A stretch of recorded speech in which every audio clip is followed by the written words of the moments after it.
Hey everybody, what is going on? I hope you guys are all doing well, and welcome to another tutorial video. In this video, I'm going to be explaining to you guys how you can connect your WordPress site to the Google Search Console, so let's get right into it.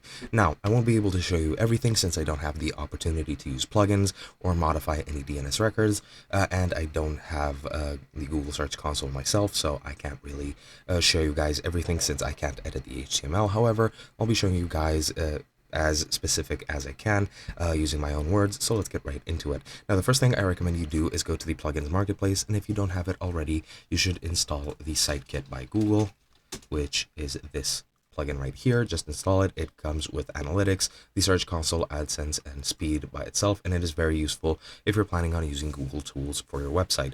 Once you install this and activate it, then you'll have the options that you need, and once you do that, then you're going to need to go to the Search Console homepage, and we'll be using an HTML tag for this, since this is the easier option. You also have the option to verify using your DNS records. However, that is a bit more complicated. But yeah, the HTML tag is very simple to do. You just go to the Search Console homepage, then add a property once you log in. If you don't have a Search Console account, just log in with your Google account and just modify your account for the Search Console. Then click on Add a Property, and once you get this screen right here, you should select the URL prefix property. And once you're there, you just need to enter your website's domain, including the HTTPS or HTTP, and without the www. And then once you're done with that, then click Continue.